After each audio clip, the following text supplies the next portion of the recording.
In the last video, we spoke about transactional analysis, the condition to make self-management work, meaning that you have an adult system or an adult system, depending on where you live, to reflect on your inner thoughts and feelings, your parent and your child system.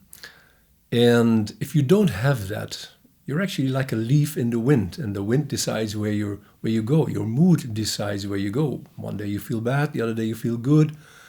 And that's when you don't have an inner reflection system. So to collaborate, to work well with other people who are different than you are, you need to be able to reflect on your inner thoughts and feelings and those of others. And then you can meet each other and explore what that means and how you find solutions for differences. Today we're going to talk about the second condition to make self-management work in teams and organizations, and that's what I call the declaration of responsibility. The first item that you take responsibility for, item so to speak, is yourself. Self-management actually directs towards that, is managing yourself. Managing yourself means knowing yourself. So self-awareness is directly related to taking responsibility for yourself. If you're not aware of what goes on inside you, how can you ever take responsibility for it? And self-awareness is a lifetime journey for many of us. So if that journey isn't closed, if you don't block it, then when you're 20 or when you're 30, that's you have different experiences and maybe different views on what life is and what you need and where you're at than when you're 50 or 60. So it's a lifetime journey to find out who you are. One of the most important things in self-management is transparency. So meaning that there's nothing to hide from who you are, everything included, even your maybe edgy or sometimes maybe even nasty personal traits. Doesn't mean you have to act them out, but you have to know them, and you find compassionate and comfortable having them and knowing how to deal with them in your life and in your work. So awareness, and because of awareness, choosing who you want to be, who you are, and bring that into alignment with what you do, that is taking full responsibility of yourself. And if you do that, you have self-trust. You trust yourself that you're capable of taking responsibility for yourself. And that has a huge impact on others. The second thing you take responsibility for is collaboration. And in order to collaborate well, you need specific collaboration skills. I'll just name a few of them. One of them is openness, meaning you disclose what you think and what you feel when you're in a meeting, for example. If you don't do that, then the only thing that can happen is that when a decision is taken that you don't agree with because you decided not to open up for whatever reason, what's your choice? So, you don't back up the decision, so you probably do not support the implementation of it. That's not collaboration. That's not taking full responsibility for collaboration. So you need to disclose yourself, you need to open up and find a way to do that with each other. So if you open up in a very dominant way, people might turn against you. So you have to find a way within your culture to open up and disclose and share what you think and what you feel. Another thing is taking responsibility for the things that you do, but definitely also for the things that you don't do. So you don't blame anybody else. You take full responsibility for your own actions, your own deeds, and you don't blame them on anybody else.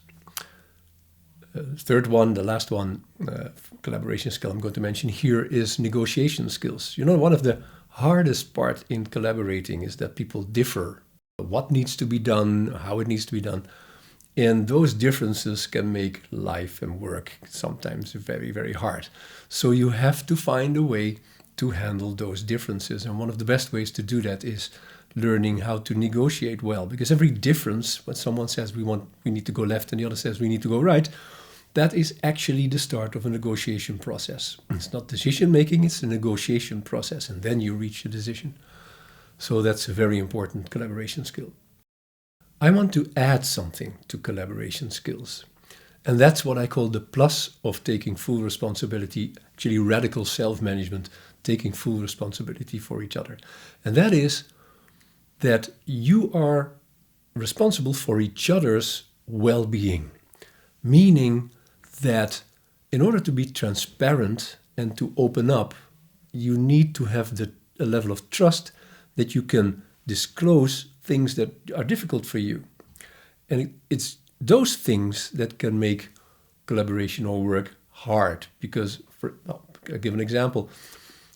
I grew up in the south of Holland in a Catholic culture where we used to not direct confront people with their weaknesses or whatever. So I once coached a team in an organization, a management team in an organization, and they were all talking about one guy. He was one of the specialists in the organization, and you could actually see that he was not feeling very well, and there were times that they were really concerned he was going to have a burnout. And they all talked about it with each other, but they never talked to him. That was just a thing you didn't do in that culture. You don't go to someone and confront that person with something that might be very vulnerable, very sensitive, and might create even more problems. That person did get a burnout. If you take responsibility for each other, you take full responsibility for each other, you don't have to solve someone's problems. You're not a doctor or a psychologist or a psychiatrist, but you definitely address them because it affects the collaboration. It affects the level of trust you have in each other. It affects the openness. So taking full responsibility for each other is one of those extras, one of those pluses to reach a very high level of trust. And in many cultures, that's a different thing. It's not a given thing. So it's work in progress. The third responsibility you take is the responsibility for the result, the full responsibility for the result. Meaning, if you're in a team, you take responsibility for finance control. So that's not something you leave to a finance department, that they control you. That doesn't belong to self-management and the way self-management works. So you take full responsibility for finance. And how you organize this, that's up to you depending on your responsibilities and how finance is organized. But you take responsibility for this. Same with management information. So you make sure that you get the management information and that it's up to date so that you can work with that. Client satisfaction. It's not something that is measured by a specific department in your organization. No, it's something that you take care of. So that's taking full responsibility for the trust, the high quality of what you deliver. That's your responsibility. Now, there's one thing that comes to taking full responsibility. So the declaration of responsibility is not only a declaration of responsibility.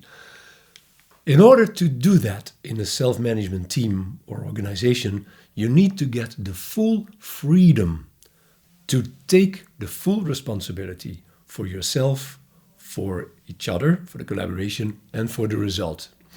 And again, it's work in progress. It's not a fixed state or a goal on the horizon that you reach. It's not an objective that you reach. It's work in progress. So dedicating time to talk about this. We're going to talk in the next video about the periodic system of radical self-management, which is actually a learning tool to build this foundation and this level of trust and all these topics that are related to it. That's very, very important.